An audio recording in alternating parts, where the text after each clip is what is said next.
तो लॉकडाउन के कारण देश में कई लोग दूसरे जगहों पर फंस गए। इनमें प्रवासी मजदूर और तीर्थयात्री, पर्यटक, छात्र भी शामिल हैं। गृह मंत्रालय ने फंसे हुए लोगों के लिए नई गाइडलाइन भी जारी की और इसी के मुताबिक अब दूसरे राज्यों में फंसे लोग अपने घर वापस जा सकेंगे। तो झारखंड में प्रवासी की वापसी पर सियासत भी शुरू हो गई। केंद्र और राज्य सरकार के बीच आपसी तालमेल को लेकर के बहस पहले से ही छिड़ी हुई थी। अब देखिए इस रिपोर्ट को आप।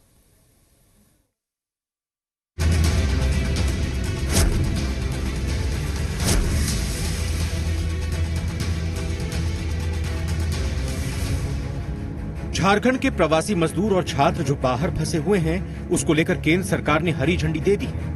वहीं झारखंड सरकार ने भी छात्र और मजदूरों की घर वापसी को लेकर मास्टर प्लान तैयार कर लिया है। मुख्यमंत्री हेमंत सोरेन ने कहा है कि हमें केंद्र सरकार से छात्र मजदूरों और पर्यटकों को वापस लाने में सहयोग लेना होगा। हजारों बसें छात्रों और मजदूरों को लाने के लिए चाहिए। इसके लिए केंद्र सरकार की मदद बहुत ही आवश्यक है। राज्य सरकार इसके लिए सक्षम नहीं है। सीमित संसाधनों में उन्हें कैसे लाया जा सकता है? इस पर कुछ नियम कायदे बनाए जाएंगे।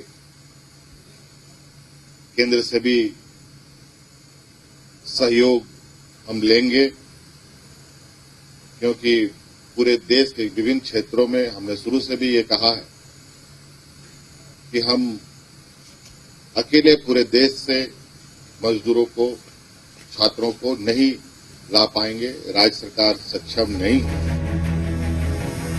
श्रम मंत्री सत्यानंद भोक्ता का दावा है कि 8 लाख से ज्यादा मजदूर देश के विभिन्न राज्यों में फंसे हुए हैं। पंचायत स्तर तक सभी को सुरक्षित रखने की व्यवस्था होगी। इसके लिए केंद्र और राज्य को मिलकर चलना होगा। हम सिर्फ मजदूरों को वापस लाएंगे ही नहीं, बल्कि उन्हें यहाँ रोजगार भी उपलब्ध कराएंगे। बस से संभव नहीं है जब तक रेलवे उपलब्ध नहीं होता है, क्योंकि 8 लाख प्रवासी मजदूरों का मामला है। ये सरकार चाहती है कि मजदूरों को लाना है, सुरक्षित रहना है और सुरक्षित रखना भी है, रोजगार भी देना है, लेकिन भारत सरकार को सहयोग करना पड़ेगा। वहीं स्वास्थ्य मंत्री बन्ना गुप्ता ने स्पेशल ट्रेन की मांग की है।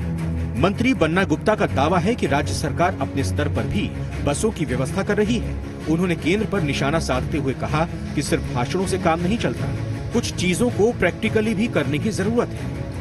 वहीं उन्होंने कहा कि मुख्यमंत्री के नेतृत्व में पूरी कार्य योजना बनाई गई है। जो गांव के मुखिया हैं, वो पंचायत भवन में लोगों को क्वारंटीन करेंगे, जहां रहने खाने की व्यवस्था होगी। हमारे पास संसाधनों की कमी है, तो भारत सरकार को चाहिए कि कुछ स्पेशल ट्रेन, कम से कम 150-200 स्पेशल ट्रेन चलाकर हमारे जहां जहां पर फंसे हुए लोग हैं, अप्रवासी मजदूर हैं, जहां हमारे स्टूडेंट हैं, उन लोगों को हमारे तक पहुंचाए। पूरे मामले पर पेयजल स्वच्छता मंत्री मिथिलेश ठाकुर ने कहा है कि जिस प्रकार से केंद्र सरकार ने इन मजदूरों और छात्रों को लाने की अनुमति दी है, उसी तरह ट्रेन और बस की भी व्यवस्था की जानी चाहिए। एक बात से थोड़ा असहमत हूं कि जैसे बसों से और एक सोशल डिस्टेंसिंग कायम रखते हुए दूर, बहुत बहुत दूर में, तमिलनाडु में, केरल में, आंध्र प्रदेश में, दूर के राज्यों में हमारे मजदूर फंसे पड़े हैं और सोशल डिस्टेंसिंग कायम रखते हुए तो हजारों बसों की आवश्यकता पड़ेगी। वहीं प्रवासी छात्र मजदूरों को वापस लाने के मुद्दे पर बीजेपी विधायक दल के नेता बाबूलाल मरांडी ने एक बार फिर राज्य सरकार पर निशाना साधा है। बाबूलाल मरांडी ने कहा है कि पहले राज्य सरकार प्रवासी मजदूरों और छात्रों की घर वापसी को लेकर केंद्र की अनुमति का बहाना बना रही थी और अब इजाजत मिलने के बाद केंद्र से इनकी घर वापसी के लिए सहयोग मांग रही है। इससे बेहतर होता कि राज्य सरकार केंद्र के सामने अपने दोनों हाथ खड़े कर देती। वहीं बीजेपी प्रदेश अध्यक्ष दीपक प्रकाश ने भी सरकार को घेरा है।